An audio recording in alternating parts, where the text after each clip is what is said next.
Assalamualaikum warahmatullahi wabarakatuh. Saya Abdul Karim. Di sini saya akan menjelaskan analisis perbandingan metode Mora dan teori EDAS dalam SPK. Bab 1 pendahuluan Mora, Multi Objective Optimization on the basis of ratio analysis. Metode Mora, Multi Objective Optimization on the basis of ratio analysis. Multi Objective System mengoptimalkan dua atau lebih atribut yang saling bertentangan secara bersamaan. Metode ini diterapkan untuk memecahkan masalah dengan perhitungan matematika yang kompleks. Metode yang digunakan untuk proses pengumpulan data dalam penelitian ini adalah sebagai berikut. Yang pertama, ada metode wawancara yang dilakukan melalui tatap muka dan tanya jawab secara langsung terhadap pemerintah daerah setempat yang berisi pertanyaan-pertanyaan spesifik terhadap poin-poin penting tentang kriteria yang ditentukan dalam program pengentasan kemiskinan. Kedua, metode observasi dilakukan dengan pengumpulan data secara pengamatan langsung terhadap proses dilaksanakan program pengentasan kemiskinan yang dilakukan pemerintah daerah setempat.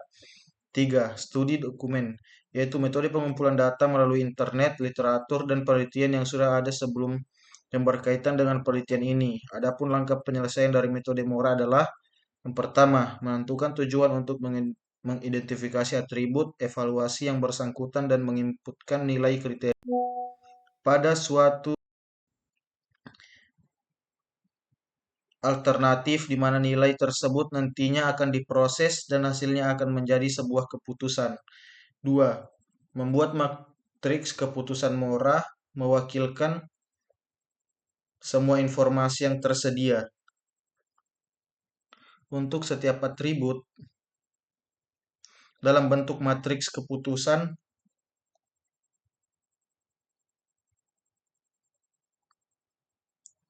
data pada persamaan 1 mempresentasikan sebuah matriks XM/XN di mana XIJ adalah pengukuran kinerja dari alternatif I terhadap pada atribut J. M adalah jumlah alternatif dan N adalah jumlah atribut atau kriteria. Kemudian sistem rasio dikembangkan di mana setiap kinerja dari sebuah alternatif pada sebuah atribut dibandingkan dengan penyebut yang merupakan wakil untuk semua alternatif dari atribut tersebut. Untuk rumusnya seperti ini.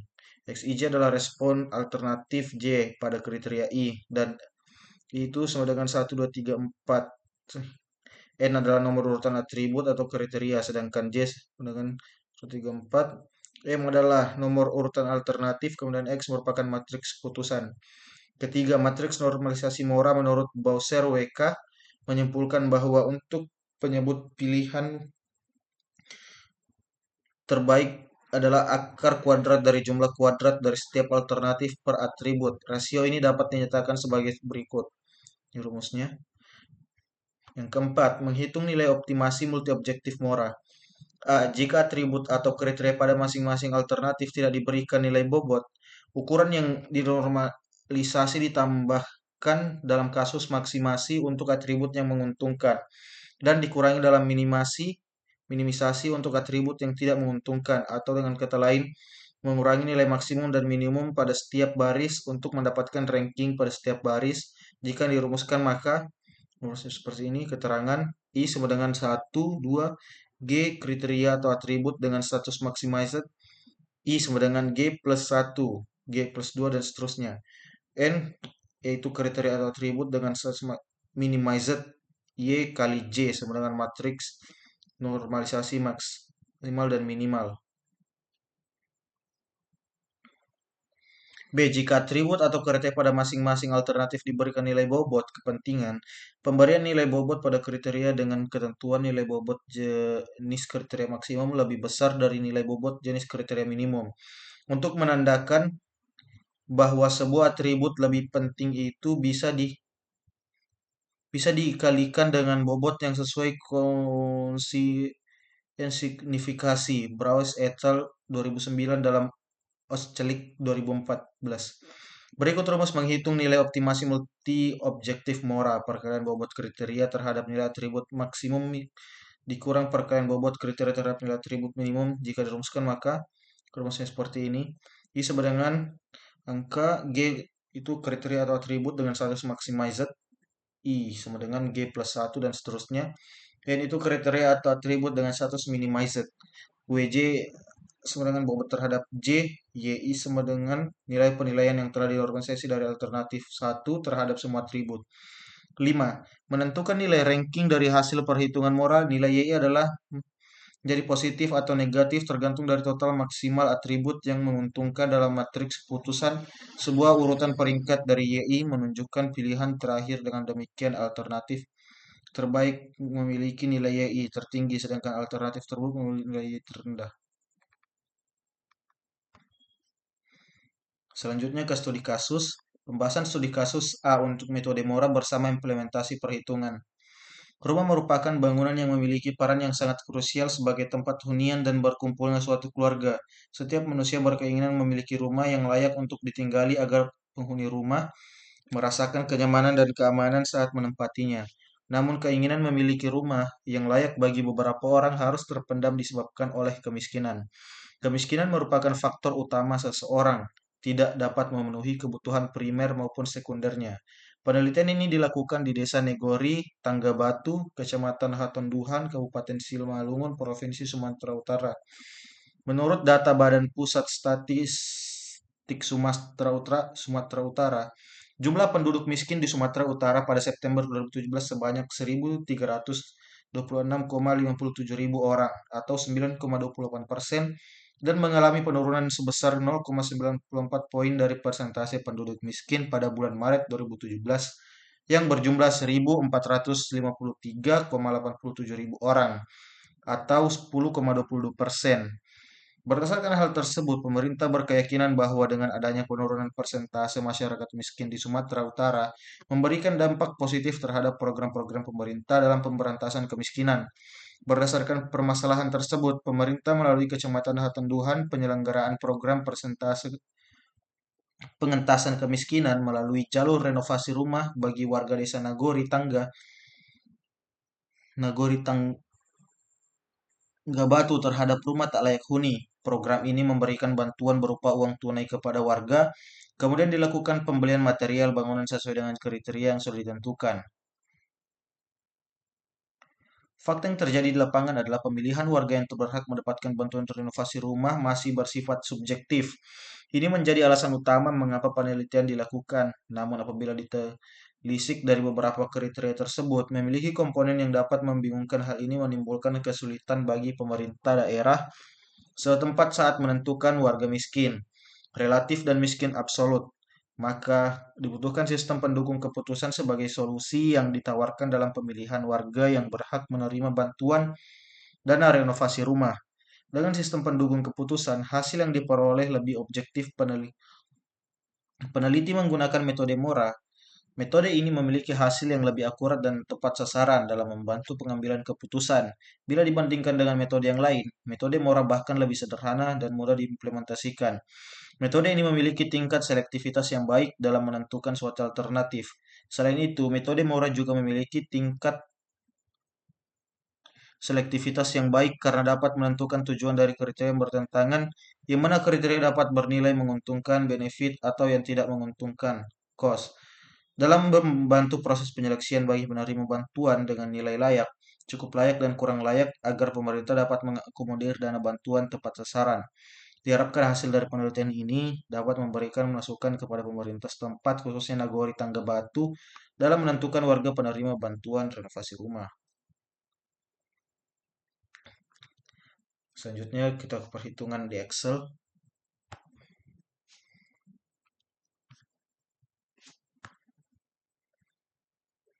Nah, untuk tabel 1 itu ya ada pekerjaan, penghasilan per bulan, jenis lantai, jenis dinding, MCK, jenis atap. Ini itu ada kriteria. Yang tabel 2 itu ada alternatif. Alternatifnya ada 10. Saya ada 10. Pertama Sumarlin Sinaga, Tiolom Silalahi, Suwarni Hitler Saragi, Protwa Silalahi, Susanti Yulianti, Satini Paimun.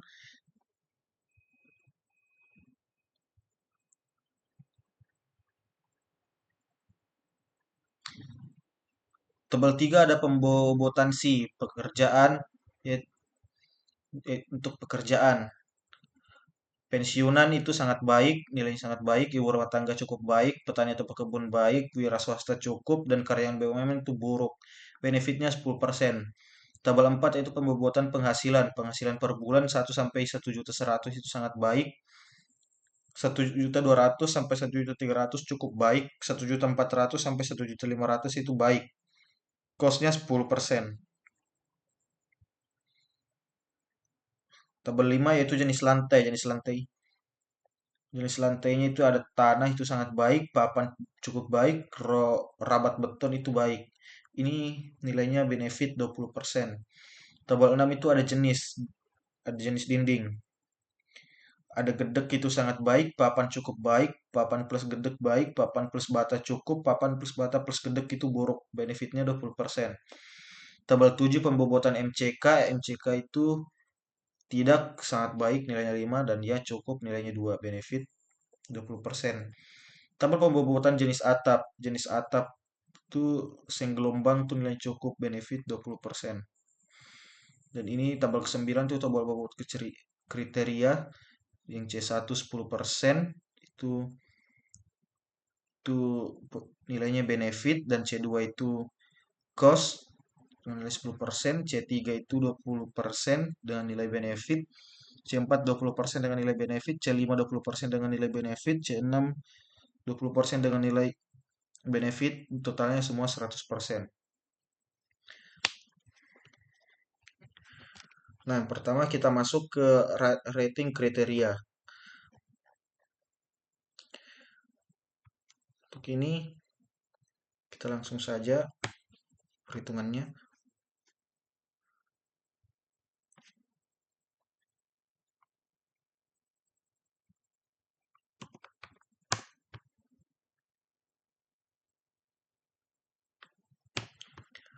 Ini kita jadikan 0, dulu. Dikalikan 0,01 sama dengan, nah hasilnya ketemu. Kemudian kita cari pembaginya.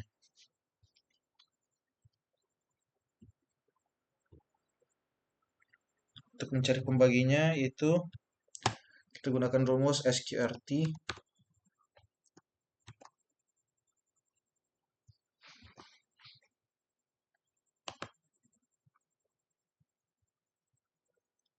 Pangkat 2, tutup kurung, kemudian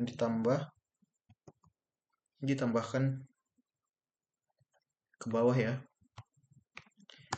Maaf lupa. Kita kasih ke kurung.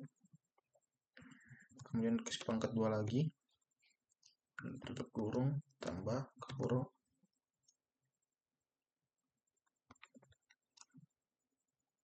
Pangkat 2.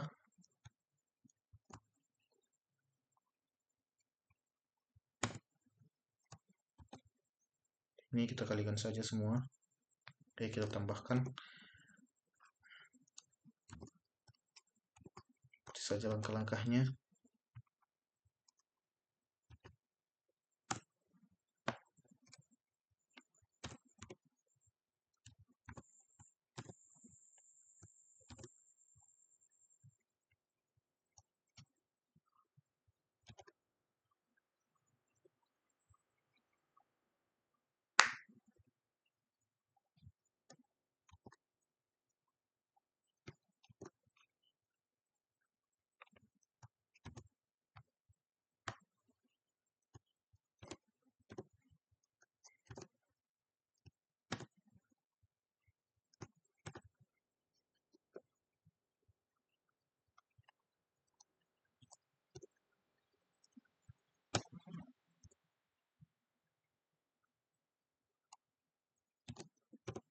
Untuk teman-teman diikuti saja langkah-langkahnya.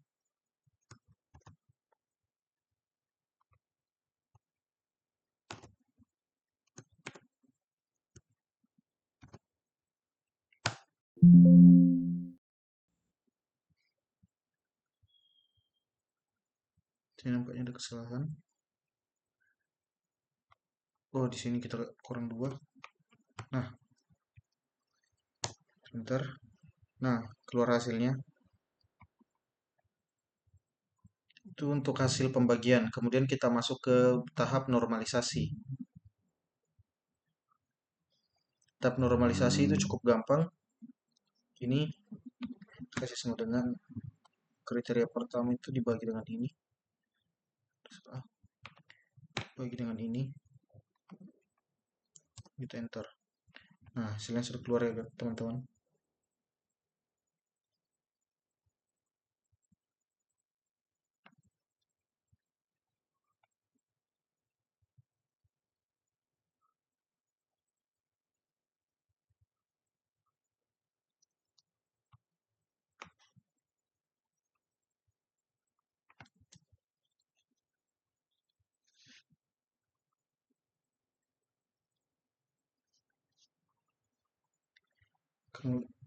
Kemudian kita ke pembulatan normalisasi.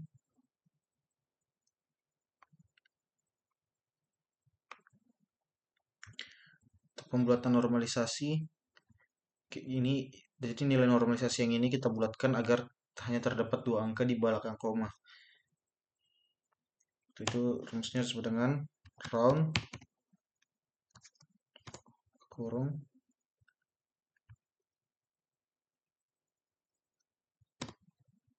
dua. Nah, hasilnya seperti ini teman-teman. Kemudian kita menghitung hasil YI.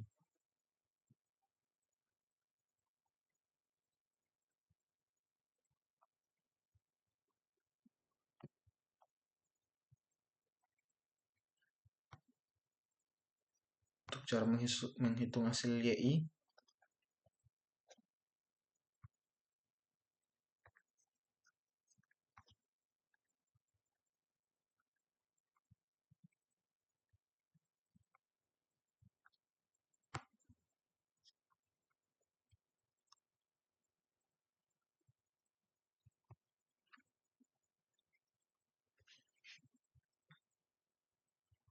coba kita ketik sama dengan,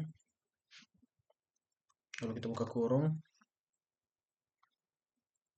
jadi yang ini hasil dari pembulatan kita kalikan dengan pembobot. Salah. Kita kalikan dengan pembobotnya. Kemudian kita tutup. Kita tambah.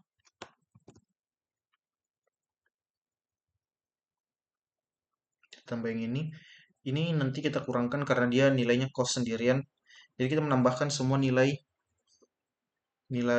benefit dengan pembobot yang ini. Kita kalikan. Tambah lagi. Kita kalikan. Kita tambah lagi. Salah. Kita kalikan. Tambah. Baru kita kalikan. Kita tutup kurungnya.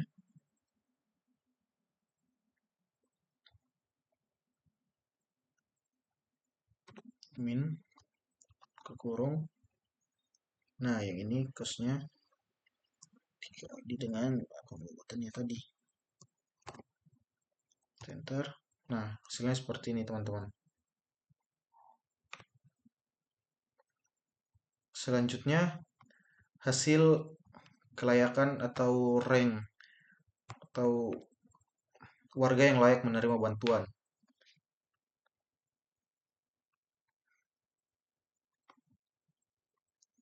Nah, itu rumusnya seperti itu teman-teman.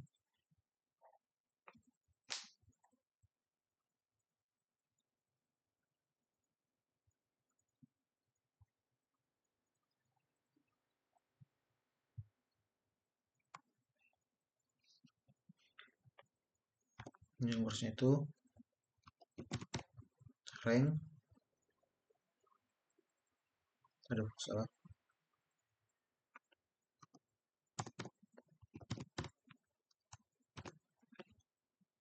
Ini. Kemudian nah, kita kasih seperti ini.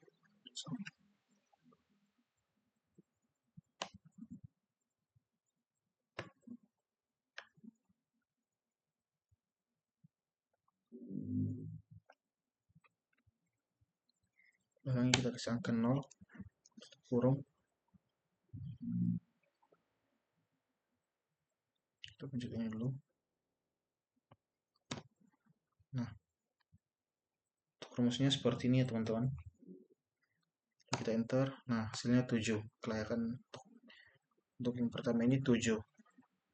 Nah, jadi seperti itu tadi hasil penghitungan metode Mora di Excel. Selanjutnya kita ke kesimpulan.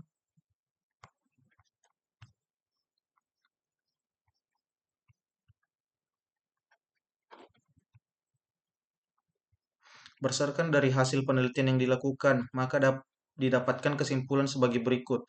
1. Penggunaan sistem pendukung keputusan dalam hal ini metode Mora dapat memberikan solusi dalam menentukan warga yang layak menerima bantuan renovasi rumah sesuai dengan kriteria yang ditentukan. Kedua, pemerintah daerah setempat dapat mengakomodasi dana secara bijak agar dana tersebut dapat berfungsi. Tiga, pentingnya rumah layak huni. Rumah adalah bangunan yang sangat penting sebagai tempat tinggal dan berkumpul bagi keluarga. Setiap individu menginginkan rumah yang layak untuk ditinggali demi kenyamanan dan keamanan. Keempat, penurunan persentase kemiskinan di Sumatera Utara menurut Badan Pusat Statistik. Jumlah penduduk miskin di Sumatera Utara mengalami penurunan dari 1.453,87 ribu orang, yaitu 10,22% pada Maret 2017 menjadi 1.326,57 ribu orang, 9,28% pada September 2017. Penurunan ini memberikan dampak positif terhadap program-program pemerintah dalam memberantas kemiskinan. Kelima, kemiskinan menghambat kepemilikan rumah layak. Bagi sebagian orang, kemiskinan menjadi penghalang utama dalam memiliki rumah yang layak. Kemiskinan mengakibatkan ketidakmampuan dalam memenuhi kebutuhan primer maupun sekunder. Baik, mungkin itu saja dari saya. Kurang lebihnya mohon dimaafkan. Wabillahi taufiq wal hidayah. Assalamualaikum warahmatullahi wabarakatuh.